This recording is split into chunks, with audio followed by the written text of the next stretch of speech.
사랑하는 가족 여러분, 올해 우리 교회 표구가 내 입을 크게 열라 내가 채우리라. 2대 목표가 복음 전파, 영혼 구원, 셀 번식이죠. 그리고 거룩한 다음 세대 세우기. 올해 시작되는 기초대안학교와 우리 대안학교의 틀을 만드는 또 학원 사역이 든든히 서가게 될 줄로 믿습니다. 아멘. 이를 이루려면은 하나님이 우리에게 주신 그 비전과 사명은 세상에 우리가 갖고 있는 지식, 경험, 그리고 또 여러 가지 우리에게 힘이 되는 그런 요소들이 많이 있지만 그 이상의 힘이 있어야 되는데 그것은 바로 영적인 힘입니다. 영적인 일은 영적인 힘으로 이루어지는 것이기 때문에 우리는 하나님으로부터 이 영적인 힘을 얻어야 합니다. 할렐루야. 아멘. 그래야만이 그 힘으로 하나님 주신 하나님의 축복을 이뤄낼 수가 있습니다. 그러니까 힘을 얻는 방법으로 주신 것이 바로 예배, 말씀, 기도이며 또 이를 우리가 집중적으로 포기하지 않고 이루어가기 위해서 1000번을 정하는 번제를 통하여 하나님의 응답을 우리가 고대하는 것이죠. 이렇게 힘을 얻는 세 가지의 요소, 예배, 말씀, 기도, 오늘부터 세 번에 걸쳐서 여러분과 함께 말씀을 나누겠습니다. 오늘은 예배에 대해서 함께 말씀을 나누도록 하겠습니다.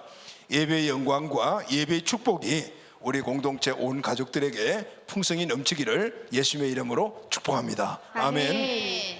자, 여러분, 신앙생활을 하다 보면 많이 듣는 단어가 있는데 그 중에 하나가 예배 아니겠습니까? 특히 예배, 말씀, 기도는 늘 우리가 듣는 단어죠. 이제 그 중에 예배가 무엇일까? 여러분, 물론 예배는 어떤 것이다라는 정의를 다 갖고 계시죠. 오늘 지금 우리가 예배 드리고 있으니까 지금 이게 예배지 이렇게 생각하시는 분도 계실 거고 좀 더 또 차원 다른 예배의 정의도 갖고 계시는 분이 있을 것입니다. 먼저 예배의 정의에 대해서 우리가 한번 알아보고 예배를 드리는 사람들은 어떤 사람인가, 그리고 예배의 본질은 무엇인가, 그리고 예배를 드리면 우리에게 주어주시는 유익은 무엇인가, 이렇게 한번 말씀을 나누도록 하겠습니다. 아멘.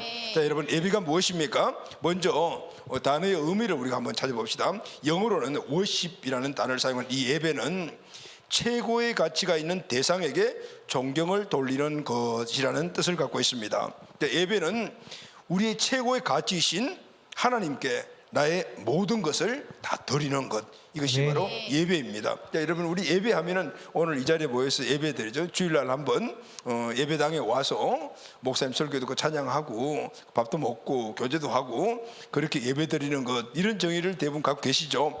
물론 그것도 예배의 정의는 맞습니다. 그렇지만은 더 넓은 의미의 예배의 정의는 바로 최고의 가치 되신 하나님께 내 모든 것을 다 드리는 것을 예배다, 이렇게 영어의 정의죠.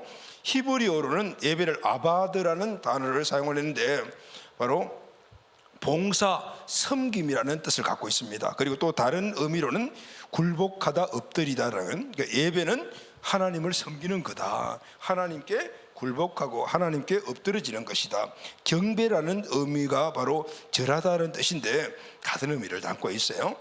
헬라어로는 프로스케네오라는 단어를 사용했습니다. 근데 이것도 경배하다라는 뜻을 갖고 있어요. 경배하다라는 것은 그분 앞에 엎드려서 절하다라는 내용인데 그분을 책상으로 올려드릴 때 우리가 경배하잖아요. 바로 그런 의미를 갖고 있습니다.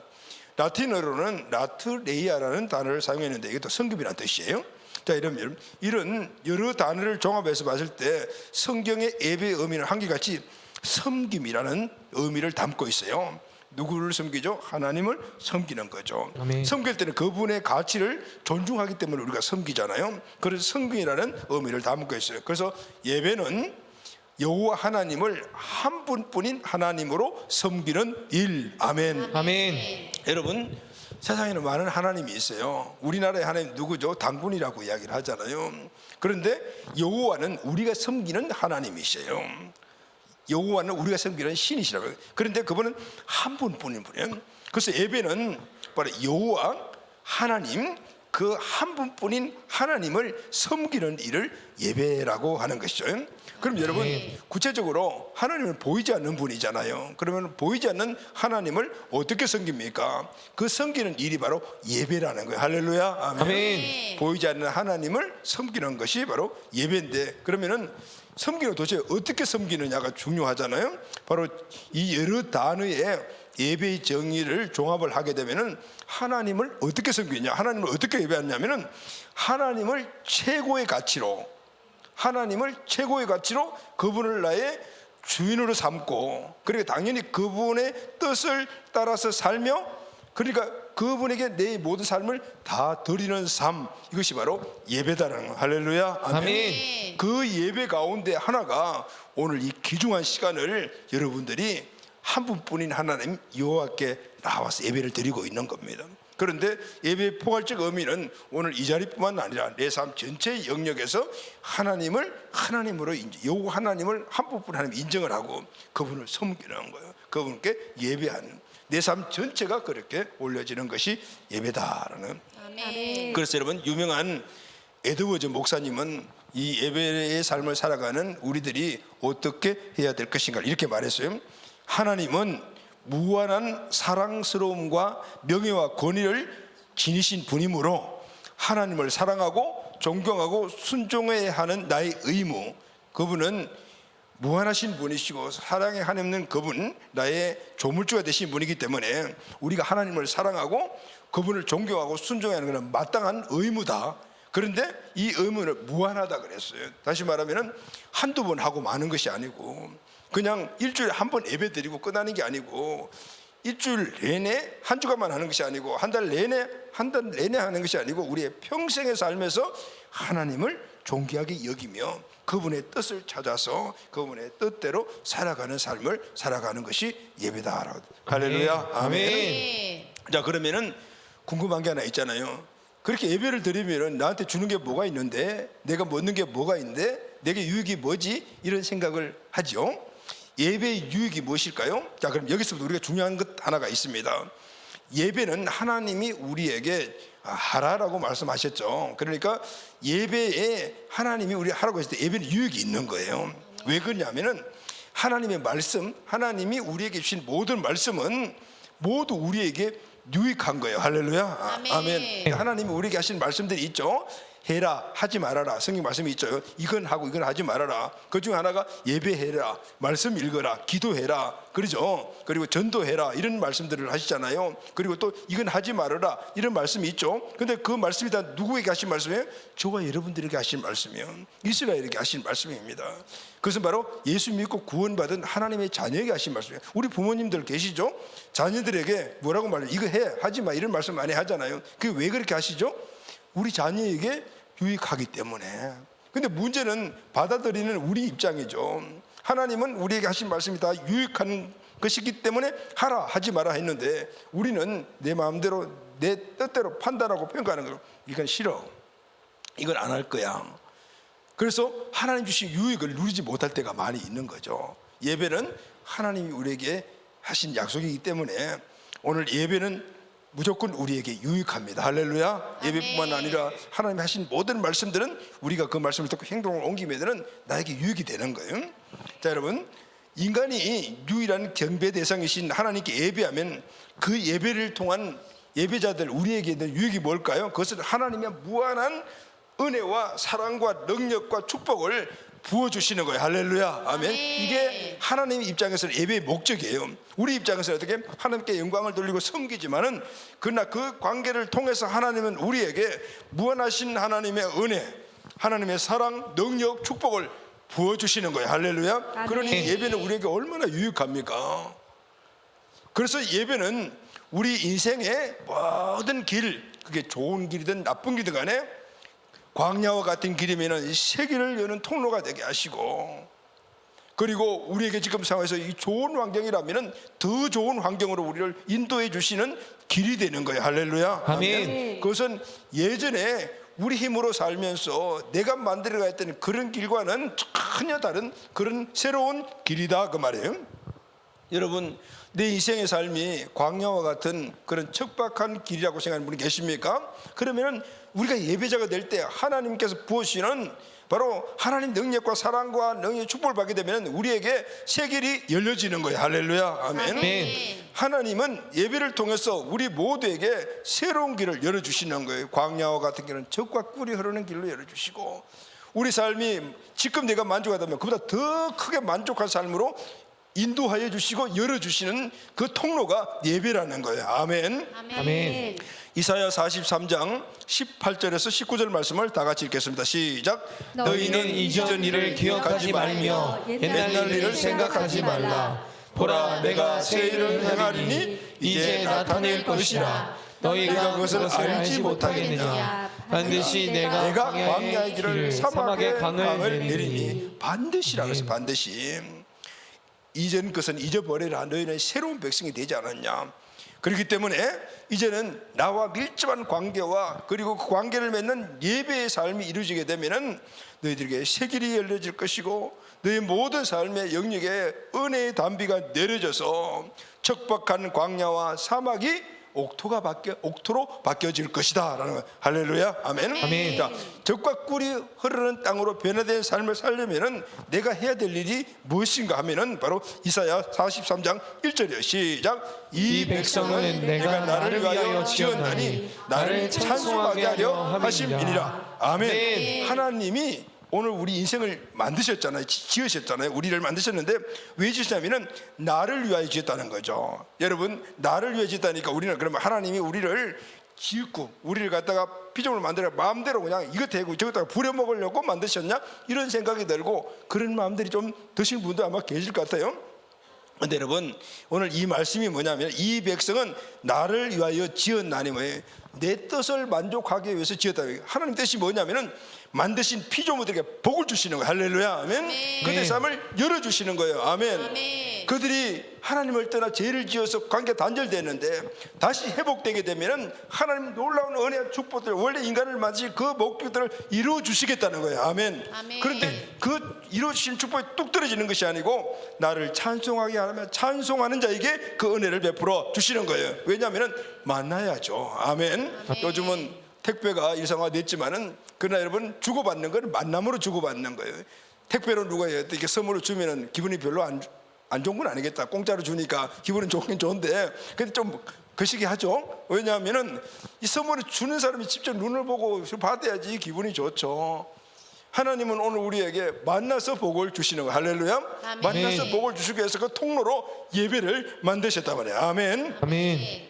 사랑하는 가족 여러분, 예배는 하나님이 복을 주시는 축복의 시간이며 아멘. 아멘. 피조물이 창조주 하나님을 만나는 영광스러운 만남이면 피조물이 하나님께 다가가서 그분과 영광스러운 만남을 갖고 그 관계가 이루어지면 하나님이 그들에게 선물을 주시는 거예요. 그 만남의 광장이 예배라는 거예요. 할렐루야. 아멘. 아멘. 이 예배에서 은혜를 입는 자들이 거기서 끝나는 것이 아니고 그냥 받고 끝나는 거예요. 이 예배에서 은혜를 받은 자들이 그 은혜를 안고 지금 우리가 살아가는 삶의 현장으로 가서 바로 왕 같은 제사장적인 영광스러운 삶을 사는 것, 그것이 바로 전체가 다 하나가 예배다라는 것을 말씀해 주고, 여러분 구약시대 때는 이스라엘 백성들이 성전에 올라가서 예배를 드렸죠. 제사를 드렸어요. 그리고 하나님께 은혜를 받고 그리고 자기의 집들에게 와서는 뭘 했어요? 하나님의 말씀 율법을 지킴으로 말미암아 하나님의 뜻들이 이루어지는 복된 삶을 살았어요. 오늘은 하나님이 임재가 있는 예배, 이제는 예루살렘 성전에 안 가도 돼요. 어느 곳에든지 하나님의 임재가 있는 그 예배에서 힘을 얻어서 내 삶의 영역의 가정과 내 삶의 영역인 직장과 사업장이나 등등 곳에 가서 제자의 삶을 살며 킹덤 빌드의 삶을 사는 것, 이것이 바로 오늘 전체가 우리 삶의 예배다라는 것. 할렐루야. 아멘. 오늘 이 예배의 축복들이 원래는 우리에게 꼭 있어지기를 예수님의 이름으로 축복합니다. 아멘. 아멘. 자, 그러면은 예배자의 축복이 이렇게 영광스러운 축복이 엄청난데, 그러면은 오늘 우리는 이 예배자가 된 것이 얼마나 우리에게 복된 것인가, 그리고 또 이 복된 삶을 살려면은 구체적으로 뭘 해야 할 것을 우리 한번 같이 알아보도록 합시다. 자, 그럼 여러분, 오늘 우리가 하나님과 이거 만날 수 있는 예배자가 되었는데, 이 예배자는 어떻게 해서 예배자가 되었습니까? 그것은 바로 우리를 예배자로 만들어 주신 분이 계셔요. 그분이 누구인가 하면은 예수님이십니다. 아멘. 예수님의 십자가 사건과 예수님의 이 부활 사건이 오늘 우리가 하나님과 1대1로 그리고 하나님 앞으로 나아갈 수 있는 그 길을 열어주셨기 때문에 우리가 예배자가 되었습니다. 아멘. 자, 첫째, 우리는 예수의 피를 힘입어 성소에 들어갈 담력을 얻은 자들입니다. 아멘. 아멘. 누가요? 저와 여러분들 모두입니다. 우리는 예수 그리스도의 십자가에 달리신 그 사건으로서 성소에 들어갈 수 있는 신분이 되었어요. 자, 19절 말씀을 다 같이 읽겠습니다. 시작. 그러므로 형제들아 우리가 예수의 피를 힘입어 성소에 들어갈 담력을 얻었나니. 할렐루야. 아멘. 아멘. 이 말씀에 보면은 성소에 들어간다라는 것은, 성소에 들어갈 자격을 얻었다는 것은 그냥 된 것이 아니고 예수의 피의 공로를 힘입었기 때문에 되는 것이다, 그러죠. 성소에 들어간다라는 것은 피조물인 인간이 예수 그들을 통해서 창조주이신 하나님을 만날 수 있는 특권과 영광을 얻었다라는 거예요. 우리는 하나님께 직접 나가 만날 수가 없어요. 예수님이 중간에 통로가 되셨기 때문에, 그래서 예수님을 통해서 하나님께 나갈 수가 있게 되었다는 거죠. 성소에 들어갈 담력을 얻었다라는 이 말은 굉장히 중요해요. 담력을 얻었다는 말이 왜 그럴까요? 구약시대 때 이 놀라운 사실을 알려면은 우리가 성소가 무엇인가를 먼저 알아야 돼요. 성전과 성막의 중심이 성소였어요. 자, 성소 안에는 지성소가 있습니다. 이 지성소 안에는 언약궤가 있죠. 이 언약궤 안에는 십계명 두 돌판, 그리고 만나 항아리, 그리고 아론의 쌍난 지팡이가 있는데, 이 모든 것들은 하나님이 하나님 되심을 사람들에게 증거하고, 그리고 그곳이 하나님이 함께하심, 임재하심을 알리키는 그런 상징인 의미가 있어요. 근데 이 궤가 있으니까 뚜껑이 있잖아요. 이 뚜껑에는 이 그룹이라는 두 천사가 이렇게 마주보고 있어요. 근데 이 뚜껑을 시언자, 속죄소라고 이야기를 하는데, 1년에 한 번 대제사장이, 제사장들 가운데도 대장이 있잖아요. 한 번 대장이 어린 양을 잡아서 그 피를 가지고 이 지성소에 들어가 이 속죄소에 뿌려. 그래서 그 속죄함을 얻는 거죠. 그것은 바로 1년 내내 백성들이 짐승을 잡아서 하나님께 속죄를 했지만은, 그러나 그 중에 이스라엘 백성들 가운데서 속죄함을 받지 못하는 사람도 있을 거라. 그러니까 그 사람들, 그리고 또 대제사장과 제사장들은 항상 제사를 드리니까 자기들이 속죄할 기회를 잊을 수도 있었어요. 그래서 이들을 모두 함께 속죄받는 그 대속죄날은 어린 양을 한 마리 잡아서 피를 가지고 그 지성소에 들어가서 그 속죄에 뿌리면서 제속함을 받는 거예요. 그러니까 이 속죄함을 받는 장소를 속죄소라고 하고, 그리고 속죄함을 받았으니까 하나님이 그게 뭐죠? 은혜를 베풀어 주시는 거예요. 그 대상은 그 은혜를 받았고 나와서 모든 이스라엘 회중들에게 선포하면서 하나님 은혜를 이렇게 흘러보내는 거죠. 그래서 그것을 시은자라고 그래요. 하나님이 은혜를 베풀어 주시는 자리라는 것이죠. 그런데 여러분, 이때 대장이 그 지성소에 한번 들어가려면 간이 조마조마해요. 왜냐하면 거룩하지 못한 그런 모습으로 들어가게 되면 그 지성소 안에서 죽어요. 하나님의 죄를 팍 받아 죽게 돼요. 그러니까 들어갈 때 회개도 하고 별별 그 율법에 관한 모든 행동을 다 했지만은 들어갈 때 얼마나 마음이 무서웠겠어요, 그죠? 덜덜덜 떨며 들어갔을 것 같아요. 그래서 그 안에서 닦아내고 피를 뿌리고 하면서도 마음속에는 조마조마했을 게 혹시 이렇게 되는 거 아닌가. 또 밖에서 기다리고 있는 제사장들도 그걸 보면서, 그걸 들으면서 얼마나 마음이 조마조마했어요. 근데 들어가 볼 수도 없어요. 그래서 이 대제사장, 이 에봇 제일 이 옷 끝자락에는 이 조그만한 종들을 달아놓은 거예요. 움직이면 딸랑딸랑딸랑 소리가 나게. 그 안에서, 지성소 안에서 움직이고 일을 할 때 딸랑딸랑 소리가 나니까 우리 대제사장이 아직도 안 죽었구나. 그리고 만약에 소리가 나지 않고 계속 안 나게 되면 대상이 죽은 거잖아요. 그러면은 그래서 들어가서 발에다가 끈을 매서 들어가는 거예요. 그러니까 그게 들어가려면 얼마나 마음이 조마조마했어요. 그런데 여러분, 예수의 피를 힘입은 자들은 성소에 들어갈 담력을 얻어요. 이제는 그런 거 필요 없다는 건, 예수의 피가 내 마음에 증가되기 때문에 이제는 그런 조마조마함이 없이 무조건 시은자, 복을 내려주시는, 은혜를 베푸시는 하나님 앞으로 나갈 수가 있다고. 할렐루야. 아멘. 아멘. 대제사장만이 1년에 한 번 들어갈 수 있는 이 성소에 그렇게 새 길이 열려진 거예요. 예수 그리스도의 피를 입은 자는 저와 여러분 누구든지 그냥 들어갈 수 있는 새 길이 열려졌어요. 아멘. 아멘. 예수 그리스도가 십자가에 죽으심으로 그 새 길을 만드신 것입니다. 히브리서 10장 20절 시작.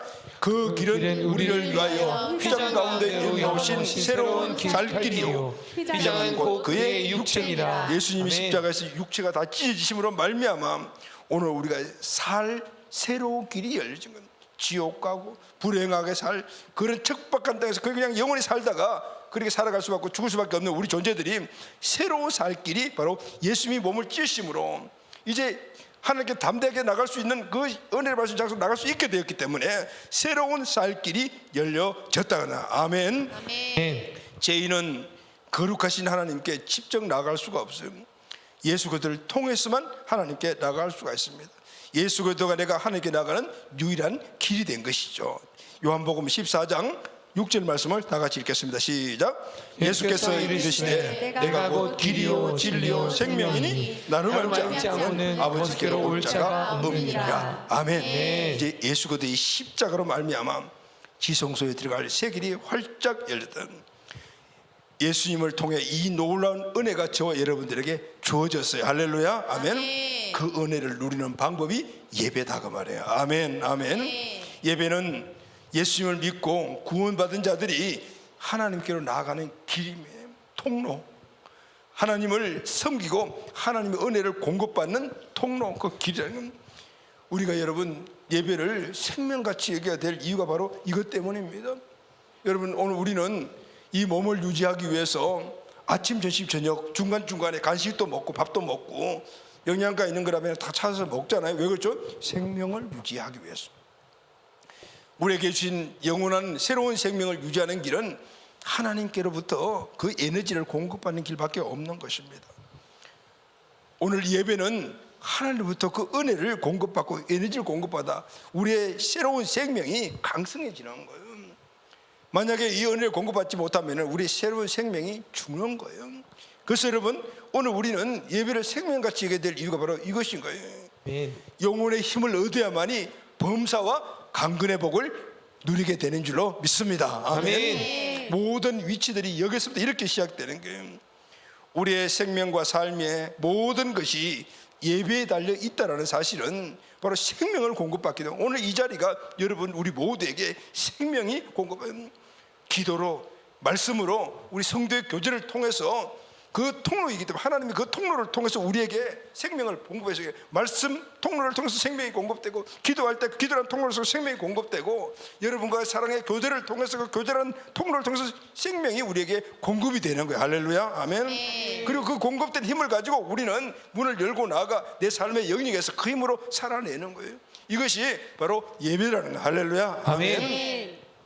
그래서 여러분 우리가 구원받은 궁극적인 목적은 딱 한마디로 말하면은 우리가 예배자가 되게 하기 위함이라. 할렐루야. 아멘. 구원의 궁극적인 목적, 선교의 궁극적인 목적은 예배자로 세우기 위한 목적. 왜냐하면 예배자는 하나님과 관계가 회복된 존재이며 이제 이 예배자는 그 다음부터 계속 예배를 드림으로 하나님과 계속적인 만남을 통해서 은혜와 능력과 사랑과 축복을 공급받아서 세상 속에서 그 삶을 살아내는 것이 바로 예배를 통하기 때문에 결국은 하나님의 모든 뜻들은 이전에는 그냥 바로 아담과 하와의 그 영역에서 하나님이 축복을 주셨지만은 재론에 단절된 이후로는 이제는 예배의 통로를 통해서 구원받은 우리들에게 하나님의 축복을 흘러보내 주시는 거예요. 할렐루야. 여러분 우리의 개인의 삶이 옥토가 되고 우리의 삶이 역동적이며 힘 있는 사명과 비사명을 이루려면 예배의 성공자가 되어야 돼요. 그래야만 우리의 영혼이 잘 되고 범사와 강건의 복들이 우리에게 넘치게 돼요. 할렐루야. 아멘. 자 그러면 두 번째는 좀 더 구체적으로 어떻게 예배 자리로 나가야 하는가? 그러면 이제 예배는 이렇게 생명을 공급하는데 그러면 우리가 어떤 모습으로 예배의 자리로 나가야 되는가? 22절 말씀을 다 같이 읽겠습니다. 시작. 우리가 마음의 뿌림을 받아 악한 양심으로부터 벗어나고 몸은 맑은 물로 씻음을 받았으니 참 마음과 온전한 믿음으로 하나님께 나아가자. 하나님께 나아가자. 하나님께 나아가자는 것을 바로 하나님께 예배하러 가자. 하나님을 예배하자는 게 지금 어떻게 예배해야 된다고 이야기합니까? 참 마음과 온전한 믿음으로. 아멘. 아멘. 마음의 뿌림을 받아 악한 양심에서 벗어나 몸은 맑은 물로 씻었으니 참 마음과 온전한 믿음이라. 여러분, 우리가 예수님의 보혈의 피로 구원받았죠. 그러면 이제는 우리 마음을 어떻게 해요? 우리의 중심이 악한 생각 그리고 세상적인 생각, 그것을 벗어나. 그러면 이 벗어난 마음은 무슨 마음이라고 해요? 참 마음이라고 이야기하는 거죠.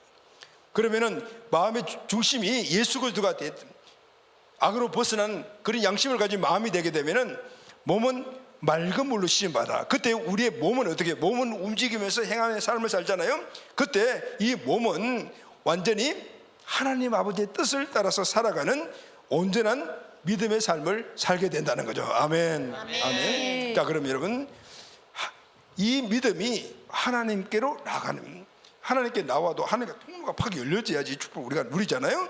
바로 이 참 마음과 온전한 믿음을 가진 자가 예배 자리에 나왔을 때 하나님과의 관계가 이루어짐으로 통로가 열려 하나님의 참 사랑과 믿음과 능력과 축복을 받게 된다는 거예요. 할렐루야. 아멘. 자, 이 믿음을 가져야 되는 거예요. 이 믿음을 누가 갖냐면은 바로 예수 그리스도가 살아계신 하나님의 아들이심을 믿는 저와 여러분들, 우리 마음의 중심이 예수님이 된 분들, 그리고 이 내 삶 속에 예수의 말씀을 실천한 그 삶의 증거를 가진 자들, 할렐루야, 아멘. 이 사람들이 하나님과 관계를 이룰 때 통로가 활짝 열림으로 하나님의 은혜와 증거들이 우리 삶 안에, 나의 삶 안에 주입되고 역사가 일어나는 거죠. 아멘. 예수님이 중심된 사람은 당연히 예수님의 말씀대로 살아가게 됩니다. 일주일 동안 예수님의 말씀을 살았던 삶의 간증을 가지고 주일날 주님 앞으로 나오는 거예요. 바로 이것이 예배인 거예요. 힘 받고 능력 받아서 한 주 동안의 삶을 살아내요. 그리고 다시 또 주일날 와서 그렇게 승리하지 못한 사람들 주님께 올려드리고 위로받고 또 다시 힘 받고 또 나가 살고, 이런 것들이 계속해서 반복되는 이 전체 사이클이 예배다 그 말이에요. 할렐루야, 아멘. 사도 바울은 그래서 이 삶의 전체적인 이 예배를 산제물, 산제사라고 그렇게 이야기를 하고 있는, 로마서 12장 1절 말씀 다 같이 시작. 그러므로 형제들아, 내가 하나님의 모든 자비하심으로 너희를 권하노니 너희 몸을 하나님이 기뻐하시는 거룩한 산 제물로 드리라. 이는 너희가 드릴 영적 예배니라. 아멘. 아멘. 구약의 예배 제사는 제물을 죽여 피는 제단에 뿌리고 몸은 제단 불에 태워드리는 동물 희생 제사였습니다. 그러나 이제 이 시대, 오늘 성령께서 역사하시는 이 시대는 우리 영적 예배는 내 삶 속에서 내 몸과 삶을 제사로 드리고, 할렐루야, 아멘. 그러면서 살아내고, 아멘. 힘이 소진하면 다시 함께 모여서 공동체 예배를 드려 힘을 얻고 또 살아내고, 이 전체적인 삶의 이 예배가 산제사, 산제물의 예배다라는 거, 할렐루야, 아멘. 그래서 우리는 오늘 예배 잠시 하실 때 일종의 살았던 주님이 주셨던 그 모든 축복, 사명 이런 것들에 막 살아냈던 삶에 그 간증을 갖고 와야 돼요. 그리고 하나님께 올려드리고 위로받고, 실패도 했죠. 성공도 하고, 성공은 칭찬받고, 실패했으면 힘도 얻고 다시 얻고, 또 같은 공동체 우리 온 가족들 모여서 서로 나누면서 서로 힘을 얻고, 할렐루야, 위로 격려 사랑을 베풀어서 힘을 잔뜩 얻어서 또 다시 나가는 거야. 할렐루야, 아멘. 살아내다 보면은 힘이 소진되니까 당연하죠. 그래서 여러분, 오늘 주일날 올 때는 어떻게 보면은 그래요. 대부분 다 패잔병같이 이렇게 오는 게 당연한 거예요. 힘이 빠져서 온단 말이죠. 그러나 중요한 것은 힘을 얻는 거예요. 아멘. 그 힘을 얻고 나가는, 이게 바로 전체적인 바로 영적 예배라는 거예요. 하나님은 영이십니다. 그래서 영적 예배를 드려야 돼요. 영이신 하나님이 받으시는 영적 예배가 내 삶을 드리는 산 제사입니다. 아멘. 아멘. 참마음과 온전한 믿음으로, 참마음과 온전한 믿음으로 산제사를 드려야 되는. 자, 그러면 이걸 좀 더 구체적으로 우리가 내 삶의 영역에 참마음과 온전한 믿음으로 산제사를 드리고 그 증거를 갖고 우리 공동체에 드리는데, 그러면 우리 삶 속에서 참마음과 온전한 믿음의 산제사의 모습은 어떤 모습일까요? 세 번째, 오늘 본문에 보면은 그것은 서로 돌아보아 사랑과 선행을 격려하고, 할렐루야, 아멘. 그리고 모이기에 힘써야 한다라고 말하고 있습니다. 아멘. 24절 시작. 우리가 믿는 도리의 소망을 굳게 잡고 서로 돌아보아 사랑과 선행을 격려하며, 할렐루야, 아멘. 우리가 누구입니까? 예배자로 선택받고 구원받은 저와 여러분들이 우리잖아요. 이제 우리는 하나님의 은혜를 입으셔서 세상에 나가 살 때 믿는 도리의 소망을 굳게 잡고, 할렐루야, 아멘. 하나님이 우리에게 주신 소망들, 그것이 이루어진다는 믿음을 굳건하게 잡고, 그래서 우리는 세상에 나아가서 거룩한 예배자의 삶을 살아야 되는 거예요. 아멘, 아멘. 그 예배자의 삶이 무엇입니까? 서로 돌아보아 사랑과 선행을 격려하고, 아멘. 아멘. 나를 위해서 살아야 되기도 하지만은, 그러나 여러분 서로 돌아보라 그랬어요. 이것은 우리 성도들 가족에도 당연하지만 불신자들도 돌아보고 그들을 사랑하고 그들에게 선행을 베푸고 그들을 격려하며 그들을 하나님의 앞으로 자녀로 세우고가는 역할을 하는 것이 우리 삶의 영역이라. 할렐루야, 아멘. 아멘. 이것이 삶의 예배라는 거예요. 사랑하는 가족 여러분, 이 시대를 어떤 분이 극단적 개인주의 시대다라는 그런 말을 했는데 약간 일리가 있는 얘기 같아요. 개인주의란 내가 중심이죠. 내 생각, 내 기준대로, 내 편한 대로 사는 것이 개인주의예요. 내게 유익이나 관련이 없는 것에는 관심을 꺼버린다. 아주 꺼버려. 그리고 내 것을 절대 손해보지 않으려고 그렇게 한다. 힘들어하는 사람이 옆에 있어도 관심 없어요. 나도 힘들어 죽겠는데 늘 것이 내가 힘든 나도 없는데 왜 내가 다른 사람들한테 관심을 가져? 왜 그들에게 선행을 베푸고 사랑을 베풀어? 이게 개인 중심의 이기적인 사고에서 나온 자기 중심의 모습이에요. 이건 신앙인들도 많은 부분에서 동일한 모습들을 보여줘야 됩니다. 근데 여러분, 우리의 주인이 누구십니까? 예수님 아니십니까? 주님의 뜻은 반대라. 예수를 주인으로 믿는다라면, 예수의 피 흘리신 그 십자가의 피로 구원받은 자라면 당연히 해야 될 일은 서로 돌아보아 사랑하고 선행으로 격려하는 것이다라고 합니다. 할렐루야, 아멘. 아멘. 세상 사람들은 제 멋대로 제 마음대로 자기 위주로 자기 것 손해보지 않고 그렇게 살고 있지만은 너희들은 달라야 된다는 거예요. 똑같으면 안 된다는 거예요. 너희들은 서로 사랑하고 격려하며 살아야 한다. 아멘. 이게 바로 우리 삶의 예배다라는 거예요. 할렐루야. 아멘. 현대 크리스찬들에게 이 개인주의 신앙은 지금 급속도로 확산되어 가고 있습니다. 나밖에 모르는 선대의 크리스찬들이 요즘 막 교회들마다 넘치고 있다. 이렇게 되니 당연히 교회는 서로 사랑하고 격려해야 될 교회로서의 본질, 교회가 된 나라에서의 본질에서 벗어나 버리는 거예요. 그러니 교회 자체는 이 본질에서 벗어나니까 냉랭한 그런 조직체로 변하게 되고, 성도들이 세상에 나가서 서로 사랑하고 격려하고 그렇게 세워주는 이 본질에서 떠나니 크리스찬들이 불신자들에게 손가락질 받고 교회가 손가락질 받고 예수의 이름에 폄하되는 그런 시대에 우리가 살고 있다. 오늘 우리는 개인적인 신앙생활에 모두가 충실해야 되고, 또 우리가 몸으로서 함께 모인 이 공동체 교회에서도 모든 것들이 그 예배라는 중심이 충실해야 되는데, 교회든 개인이든 오늘 예배의 본질은 서로 돌아보아 사랑과 선행을 격려하는 것이다. 할렐루야, 아멘. 아멘. 여기서 떨어져 나가게 되면은 그것은 당연히 죽을 수밖에 없는 거예요. 우리 몸에서 손이 떨어져 나가게 되면 이 몸은 금방 시체 덩어리가 되잖아요. 오늘 만약에 내 삶 안에 이 예배의 본질이 나타나지 않는다면 오늘 나는 그리스도의 몸에서 떨어져 나왔는가? 라는 사실을 한번 점검을 해봐야 돼요. 아멘, 아멘. 아멘. 또 교회는 모여야 한다라고 했어요. 우리는 믿는 도리의 소망을 굳게 잡고 서로 돌아봐 사랑과 선을 격려하며 그리고 함께 모이는데 최선을 다해야 된다는 25절 다 같이 시작. 모이기를 피하는 어떤 사람들의 습관과 같이 하지 말고 오직 권하여 그날이 가까움을 볼수록 더욱 그리하자. 교회는 선행하고 격려하며 세워주는 역할을, 또 하나는 모여야 되는 것이죠. 개인의 삶에 나눠주고 베풀고 사랑하고 하는 것들은 우리 교회의 본질이고, 또 하나 몸으로 모이는 이 교회는 모이기에 힘써야 한다. 할렐루야, 아멘. 근데 여러분, 모이기에 피하는 어떤 사람의 습관같이 되지 말아라. 요즘 모이는 것이 많이 힘드시죠? 그죠? 왜냐하면 직장인도 바쁘고 학업도 바쁘고 우리 삶에 너무너무 할 일이 많고 바빠요.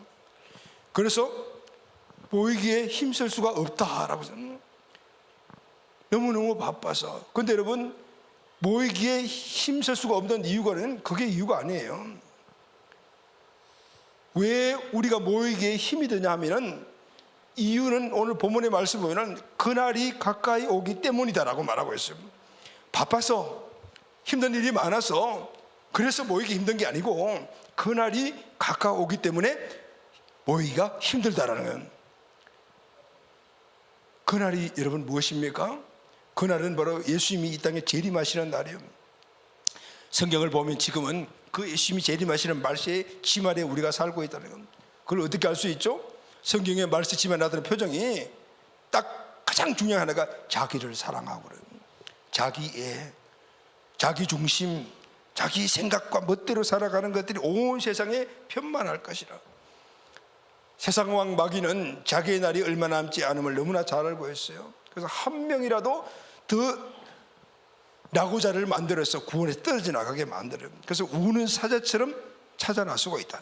베드로전서 5장 8절 시작. 근신하라 깨어라 너희 대적 마귀는 우는 사자같이 두루다니며 삼킬 자를 찾나니. 마귀가 지금 마지막 때 우는 사자같이 배고픈 사자가 찾아다니면서 믿는 자를 찾아다녀요. 확 물려가는, 그렇게 물려가는 유혹하는 그게 뭘까요? 바로 오늘 이 생에 자기 개인주의 사상을 그렇게 많이 되게 만들어서 오늘 내 마음대로 신앙생활을 하게 만드는 거예요. 내가 하고 싶으면 하고 내가 원하는 것만 하는 그런 개인주의 편의주의 신앙관으로 바꿔버렸다. 그래서 결국은 하나님과 거리 관계를 자꾸 멀어지게 만드는, 예배 자리에서 멀어지게 만들던, 하나님과의 친밀한 관계에서 멀어지게 만들어요. 그래서 나중에는 떨어져 나가게 만들어요. 그게 마귀의 목적이라. 주님의 품을 떠나면 마귀의 밥이 됩니다. 교회의 품을 떠나면 바로 마귀의 밥이 됩니다. 마귀는 수많은 유혹의 손길로 우리를 지금 유혹을 하고 있어요. 그 유혹의 손길 가장 큰 것이 네가 최고잖아, 피곤하니까 쉬어, 지금 너희들 가족이 중요하잖아, 주일이 무슨 대수냐, 가족들끼리 가서 여행도 좀 다니고 해야지, 언제 가족끼리 다니냐, 이런 것들이 개인주의 신앙을 지금 우리 전체를 계속해서 공격하는 마귀의 수단이라, 방법이라. 그래서 결국은 교회를 떠나게 만드는 거예요. 여러분 가족 여행 한 번 다니는 거 그게 잘못됐다는 얘기가 아니에요. 한 번 하고 두 번 하면은 또 하고 싶네, 그냥 또 하면은 계속 하고 싶네. 이게 마귀의 유혹. 결국은 하나님 관계를 멀어뜨리려고 하는 것이 뭐지? 그렇게 가게 되는 유혹을 따라 주님의 품을 떠나면은, 주님의 테두리 안에 떠나게 되면은 기다리고 있다 그냥 밥이 되어버려. 마귀의 유혹을 이기고 마귀의 밥이 되지 않으려면은 방법은 딱 하나예요. 베드로전서 5장 9절 시작. 너희는 믿음을 굳건하게 하여 그를 대적하라. 이는 세상에 있는 너희 형제들도 동일한 고난을 당하는 줄을 알미라. 지금 오늘 이 베드로 사도는 오늘 성도들에게 말하면 너는 믿음을 굳게 하라. 이 세상에 어떤 아무개도 그렇다 이렇게 이야기하지 않고 있어요. 너희는이라고 말하죠. 너희는 누구죠? 함께 이야기하고 있는 거예요. 모두가 하나로 믿음을 굳게 하여서 대적하라는 건, 형제들도 동일한 고난을 이겨서 그렇게 하고 있다는 건, 믿음을 굳게 하는 것인데 개인의 믿음을 가지고는 안 된다는 건, 그러니까 함께 하라는 건, 아무리 믿음의 힘을 보태봤자 혼자는 속수무책이다. 마귀의 유혹은 너무 강하기 때문에 믿음이 있는 자들이 함께 모여 공동체로서 서로 격려하고 서로 사랑하고 서로 나누고 힘을 주고 격려해서 그들이 하나가 돼서 거기서 힘을 얻는 그 힘만이 마귀를 이길 수가 있다라는 거예요. 할렐루야. 아멘. 믿는 자들이 함께 모인 그 있는 히브리서 10장 22절 말씀을 다 같이 읽겠습니다. 시작. 우리가 마음의 뿌림을 받아 악한 양심으로부터 벗어나고 몸은 맑은 물로 씻음을 받았으니 참 마음과 온전한 믿음으로 하나님께 나아가자. 우리가 세상을 살다 보면 죄도 지을 수 있고 잘못될 수 있어요. 참 마음과 온전한 믿음 유지하기가 어려워요. 그런데 공동체가 함께 모여 동일한 형제자매들이 모여서 그 이야기를 함께 듣고 공감해주고 세워주고 격려하고 그렇게 손잡고 울며 기도했을 때 힘이 일어나게 돼. 할렐루야. 아멘. 그럴 때는 마귀의 힘도 너끈히 이길 수 있는 능력이 된다 그 말이에요. 아멘. 전도서 4장 12절 말씀을 보면요, 한 사람이면 패하거니와 두 사람이면 맞설 수 있나니 세 겹줄은 쉽게 끊이잖아요. 한 사람은 적과 마주치면 패한다. 두 사람이 같이 되게 하면 한번 싸워볼까 하는 마음을 생길 수 있다. 그러나 세 사람이 힘을 모으면 이긴다라는 거. 할렐루야. 아멘. 아멘. 공동체가 얼마나 중요한가, 이렇게 모여서 드리는 예배가 얼마나 중요한가라는 걸 알 수가 있는. 사랑하는 가족 여러분, 우리의 신앙을 한번 돌아봅시다. 언제 내 인생이 가장 역동적이었습니까? 우리 가정이 언제 가장 행복했습니까? 예배, 기도의 모임에 참석률과 비례하지 않습니까? 저는 그래요. 기독교 역사를 보면은 교회가 모임을 축소하고 모이기를 폐할 때 여지없이 교회는 쇠퇴했어요. 성도들은 타락했습니다. 반대로 교회가 모이기를 강조하고 성도가 모이기를 힘쓸 때 교회는 세상에 나가 빛과 소금의 역할이 되었습니다. 성도들의 삶은 성결을 추구하며 늘 거룩한 삶을 살아내기에 애썼습니다. 할렐루야 하면 이때는 교회가 건강했을 뿐만 아니라 성도의 삶도 건강했습니다. 당연히 가정도 건강했어요. 행복했다. 가정의 건강, 그것은 바로 온 가정 모두가 다 가족들이 예배에 초점을 맞추고 살아갈 때 가정 건강해지는 겁니다. 예전에 우리가 두 번째로 소소리 빌딩에 그렇게 옮겨서 예배 드릴 때 그때 우리 청년들이 한 70% 비율이었잖아요. 그러니까 그때는 청년들끼리 이렇게 만나서 결혼하는 비율도 그때부터 막 높아지기 시작을 했어요. 어떤 젊은 청년 남녀가 만나가지고 결혼을 했어요. 근데 전부 다 양육반을 다 마쳤어요. 결혼을 했어요. 그런데 결혼하고 난 다음에 이 자매가 이 남편에게, 청년이 아니죠, 이제 결혼했으니까 남편이잖아요. 재대학을 해야 되는데 재학을 하지 말라 그러는 거예요. 이 청년은 하고 싶어, 남자 청년은 하고 싶은데 아내 얘기는 남편이 없죠, 그죠? 결국은 못하게 되었어요. 그래서 내가 그 여자 자매한테 불렀어요. 아무개야, 네 남편 훈련 받게 해라, 양육 받게 해라. 그것이 앞으로 니들 가정을 이루는데 축복이다. 내가 간곡하게 부탁을 했어요. 그 말을 안 들었어요. 결국은 교회와 무관한 삶을 살고 가정은 깨어지더라고요. 이게 어떤 극단적인 이야기가 되시지만 저는 늘 그렇게 생각을 해요. 하나님을 믿는 남편, 하나님을 믿는 아내, 그리고 가정에서는 아내가 너무 중요해요. 그래서 하나님이 아내를 먼저 세워. 그리고 난 다음 그 아내를 통해서 남자를 세워요. 아내가 세워줬지만 남편을 안 세우면 그 가정은 힘이 들어. 그건 제가 목회하면서 늘 보았던 방법이에요. 아내들이 부지런히 해야 될 일은 어떻게 하든지 내 남편을 주님의 귀한 일꾼으로 만드는 거. 할렐루야 하면 그것이 가화 만사성의 중심이라는 거예요. 물론 아내와 남편이 같이 알콩달콩 맨날 같이 시간 보내면 좋겠죠. 그것만이 인생의 전부가 아니라 하나님을 경외하고 하나님을 사랑하고 하나님을 두려워하는 남편, 그런 아내를 만들어야 되는 거예요. 그래야만이 가정 모두가 다 하나님을 두려워하고 하나님 말씀대로 살아가려고 노력을 하게 되는 거예요. 남편과 아내의 불화가 안 일어날 수가 없어요. 아무리 일어난다. 목사 가정에도 일어나고 전사 가정에 일어나고 장로가정에도 일어나요. 그러나 두 사람이 모두 하나님을 두려워하는 사람이면요, 그 가정에 문제는 일어나지만은 금방금방 해결되는 거예요. 아멘. 그래서 여러분, 하나님이 우리에게 예배를 명령을 하셨어요. 이사야 66장 23절 시작. 여호와가 말하노라, 매월 초하루와 매 안식일에 모든 현육이 내 앞에 나와 예배하리라. 말하노라, 예배해라라고 명령을 하신 거예요. 왜 예배를 명령하셨을까요? 피곤하면 좀 집에서 쉬는 것도 하나님 뜻이 아니실까요? 그런데 그래도 피곤해도 가서 예배 드려라. 시간을 쪼개서 가서 예배 드려라. 왜 그렇게 말씀하실까요? 예배를 통해서 은혜를 받아야만이 힘있게 승리하는 삶을 살 수 있고 하나님의 축복을 누릴 수가 있고 구원받은 하나님의 자녀의 은혜를 누릴 수가 있는 것을 하나님이 아시기 때문에. 할렐루야. 하나님은 오늘 우리가 무엇을 받아야지, 무엇을 가져야만이 온전한 행복한 삶을 산다는 것은 너무 잘 아시죠. 왜냐하면 우리를 만드셨기 때문에. 그래서 예배를 명령하시는 거예요. 구원받는 자는 반드시 해야 될 일이 예배다라는. 할렐루야. 아멘. 아멘. 몸이 힘들고 마음이 힘들고 힘들수록 더 많이 예배에 참석해야 되는 거예요. 사도행전 초대교회 모습을 보면 그들은 매일매일 모였어요. 사도행전 2장 46절 시작. 날마다 마음을 같이하여 성전에 모이기를 힘쓰고 집에서 떡을 떼며 기쁨과 수한 마음으로 음식을 먹고 날마다 47절에 보면 날마다 찬미하며 날마다 모이고 날마다 예배하고 날마다 찬양. 목사님 요즘 얼마나 바쁜데요. 물론 제가 모르는 게 아니죠. 그런데 여러분들 우리 힘들고 많이 바쁘잖아요. 아침 일찍 출근했다 지금 늦게 와서 그냥 파김치되는데 무슨 금요기도 무슨 새벽기도 무슨 예배입니까? 맞아요. 저도 그런 생활을 해봤거든요. 근데 중요한 것은 중심이라. 예배는 내 살 길이다. 예배만이, 모임만이 하나님의 은혜를 받는 통로다. 육신적으로 지쳐있는 힘은 밥 먹고 잠자고 하는 그게서 얻어지는 것이 아니고 하나님이 영적인 힘이 공급받을 때 일어나는 거다. 할렐루야. 아멘. 영혼이 잘 되면 범사와 강건의 축복을 주신다라는 이 말씀의 원리를 안다라면 일어나죠.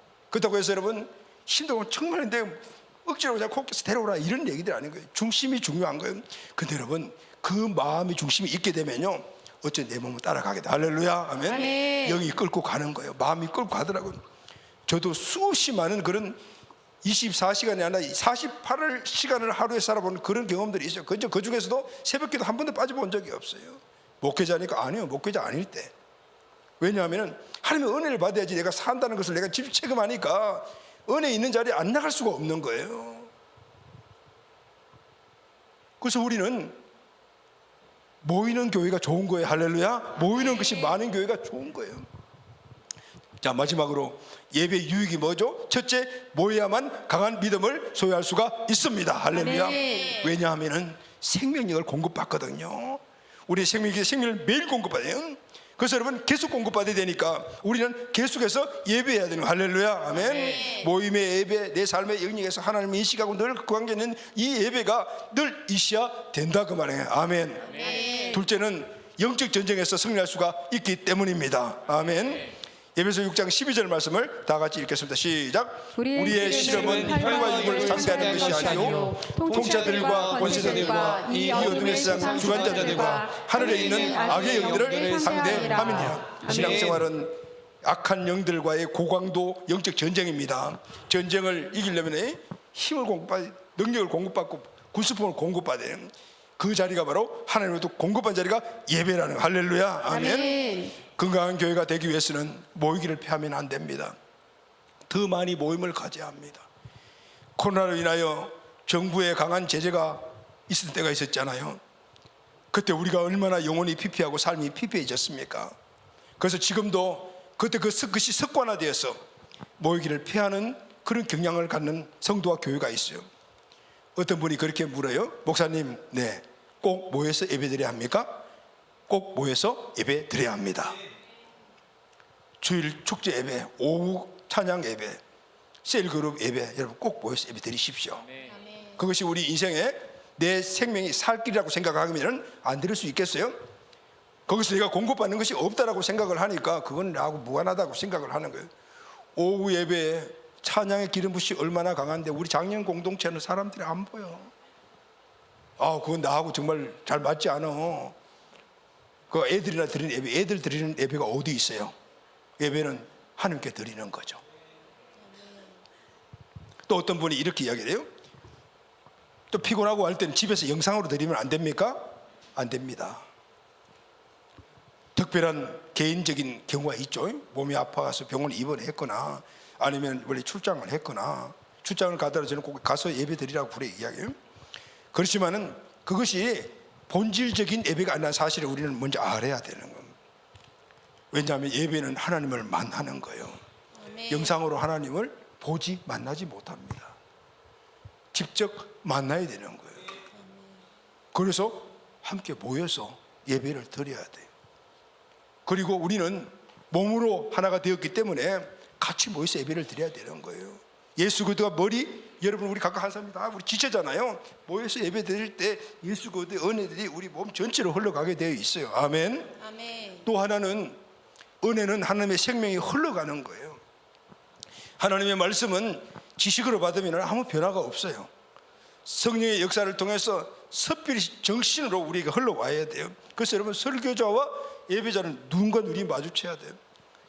큰 교회, 그건 대형적인 교회 참 성도가 뒤에 있고 뒤에 있는 영상으로 보는 이런 곳에서는 스피릿 전달이 어려워요. 힘들어. 물론 그 공간에 임재하셔서 성령님 계시니까 은혜가 되겠지만 그러나 교회는 저 뒤에 있는 사람의 앞에 사람들 얼굴이 마주쳐지고 그래서 훈련받는 장소에 가장 강력한 스피릿이 전달이 되는 거예요. 눈과 눈이 마주치고 여러분끼리 인사를 할 때 눈 보고 인사하라고 그랬잖아요. 그때 여러분의 사랑이 서로 격려와 선행이 하나로 만들어지는 거예요. 그래서 모여야 되는 거예요. 줌으로 영상으로 예배 드릴 수 있지만 그게 본질이 아니라는 사실을 우리는 알아야 돼요. 할렐루야, 아멘. 아멘. 이런 본질적인 것 때문에 북한의 그 지하교회 성도들, 중국의 지하교회 성도들, 특히 북한 같아서는 모여서 예배 드리는 것이 발광을 하면 다 죽는 거예요. 그냥 여지없이 그냥 끌려가 죽는 거예요. 그럼에도 불구하고 생명 걸고 모여서 예배 드리는 이유가 뭘까요? 바로 그건 거예요. 모여서 함께 예배를 드릴 때 그게 생명의 능력을 공급받는 그 힘으로 그 타락고 어려움이 많은 그 삶을 살아낼 수 있기 때문이에요. 그래서 모여서 예배를 드리는 거예요. 이것이 바로 예배가 영상으로 대체할 수 없는 가장 강력한 이유다라는. 할렐루야, 아멘. 아멘. 말씀 마치겠습니다. 여러분, 사랑하는 가족 여러분, 지금은 예배의 위기 시대입니다. 사람들이 개인적인 성향에 의해서 모이기를 피하려고 자꾸 하고 있고 자기의 만족만을 찾는 그런 예배를 드리려는 그런 경향이 있어요. 세상이 바쁘게 돌아가고 자기 개인주의가 바쁘니 모이기를 자꾸 피하려고 하는, 자꾸 모이기를 피하는 교회들이 자꾸 늘어나고 있어. 성도들은 점점 본질에서 떠나는 성도가 되고 있다. 이걸 위기의 시대라고 해요. 여러분, 예배 나오기 싫은 분이 계셨어요. 모이자, 예배 드리자 하면 마음에 부담이 되고 싫은데 이런 마음이 드십니까? 여러분의 영적 위기라는 사실을 아셔야 돼요. 모이자, 그렇지, 물론 피곤하지만은 그래도 모여야 되는데 깜빡 자다가 못 갈 수도 있겠지만 그래도 모여야 돼. 이 인식이 오늘 우리가 살아나는 방법이에요. 아멘. 히브리서 10장 25절 말씀 다 같이 한번 선포하고 말씀 마치도록 합시다. 시작. 모이기를 피하는 어떤 사람들의 습관과 같이 하지 말고 오직 원하여 그날이 가까움을 볼수록 더욱 그리하자. 아멘. 사랑하는 가족 여러분, 원래는 임재와 능력과 목적이 나타나는 여러분 가정 예배, 우리 주일 예배, 오후 찬양 예배, 셀 예배, 이 4대 예배가 꼭 회복되기를 예수님의 이름으로 축원합니다. 아멘. 아멘.